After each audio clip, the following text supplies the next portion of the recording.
And I'm suiting up. yeah, fly fishermen, you'll notice a regular steelheader can wear anything, but a fly fisherman's got to have his Orbis gear and all his other stuff. But they got to look good on the stream. And we don't use floats. We use striking floats. Yeah. Yeah.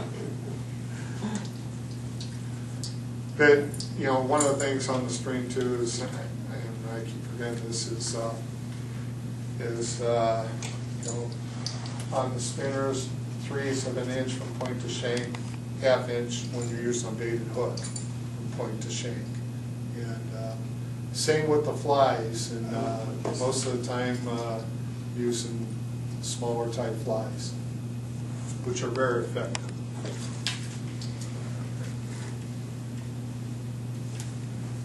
Well, I don't have my waders on, obviously, but most every place that I fish, I have to wear some kind of wader.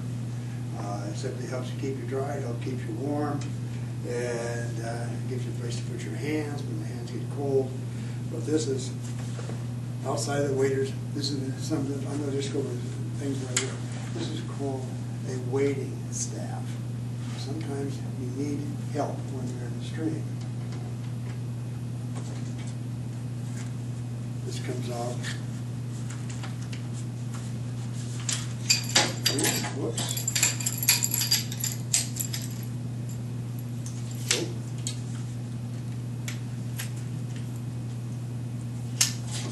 And there you are. Strong. Sometimes you're wading in current. Sometimes you're wading in water that's this high. I try not to get into that water that high. I'm not comfortable anymore than I've reached the tender age of 21 that I don't like to get in the water too deep. But if you're in rocky, swift, this thing is a godsend. It has a return on it, so if you drop it down, it's not going to float away. So that's just one item. This, Mike showed you his 5S. This is what I use. And right across this is put out by Orbis. You have a pouch here, you can put a lot of stuff in. I have another pouch here, put stuff in. I try not to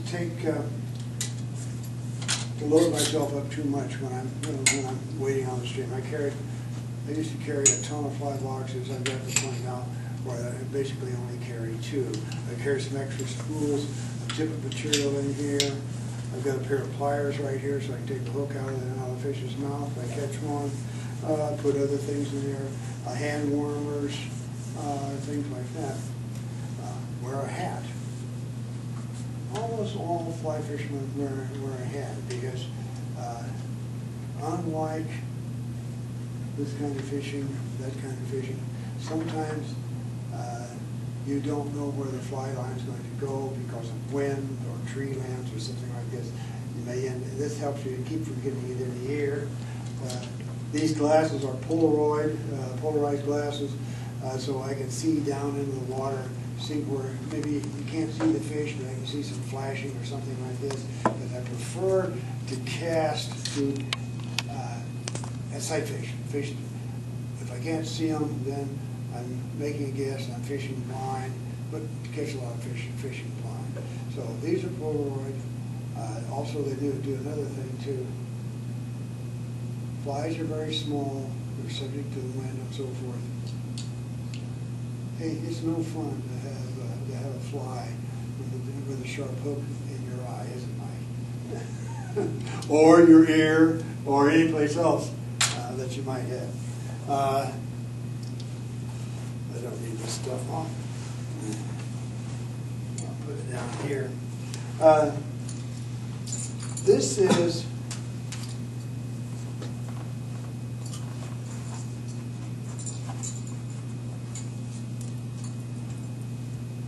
going to be mine in a year or two. What is that?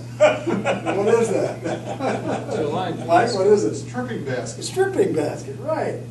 Because now you're standing on a stream, or you're standing in a river, and you've got, or even you're standing in the ocean where there's a lot of waves coming in, and you're stripping your line off your reel, because you have to strip your line off before you cast. You just can't cast it. See, you're not casting anything. I'll show you my bait that I've got on here. See that? See that? See that?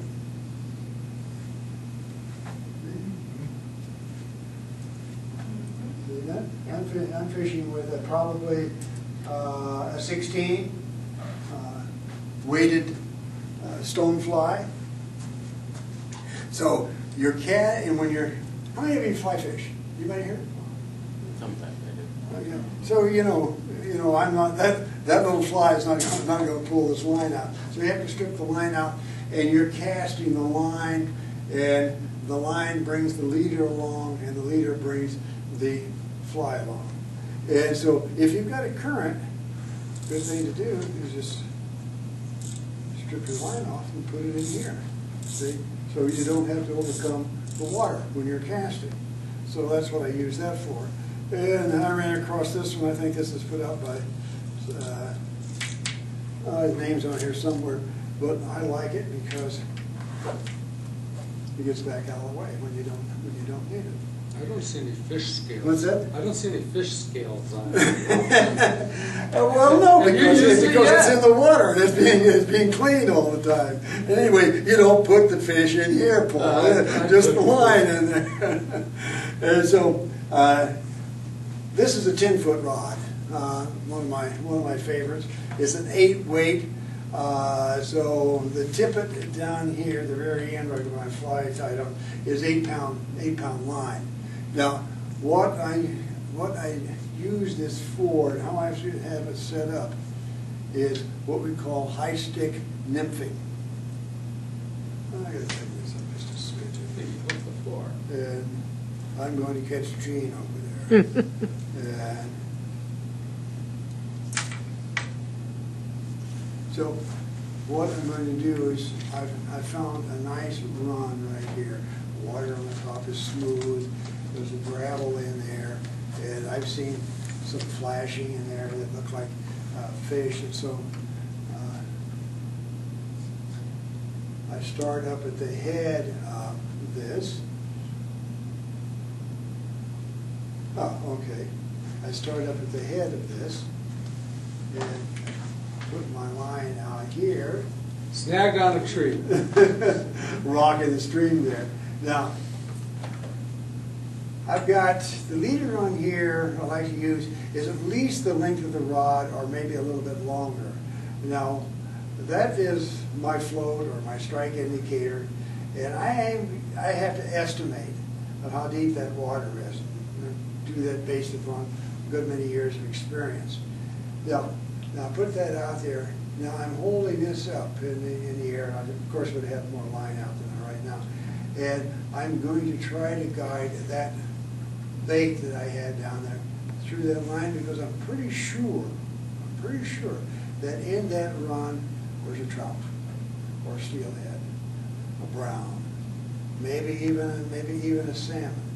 Now, how many of you know that the water on the top of the water column, the moving water, is moving faster than the water on the bottom? So I can't let that float get ahead of the fly, because it'll drag the fly faster than the water is on the bottom, and fish won't take it. Fish are very, very cautious about what they pick up. So that has to drift down there through there at the same speed as the water is flowing along the bottom. And if I do everything right and there's a fish there, I have a very, very, very good chance of hooking it. But then the fun starts, and we try to get this fish in, as Paul and Mike have talked and so forth. These long rods are very, very useful. This is a night tail float on there. I'll call it a float rather than a strike indicator. It's very, very cheap, very inexpensive, but it works fine. My teal makes how many 100,000 of those a year that you get. And, You've got a penny for every one. Yeah, right. I think that's about what he gets now, is a penny for every one. But I want to, if I make a couple of drifts through there, and I don't I don't feel it bounce, then I've got to move the float up so the fly gets down, because particularly steelhead feed normally at the bottom or just above the bottom of the stream.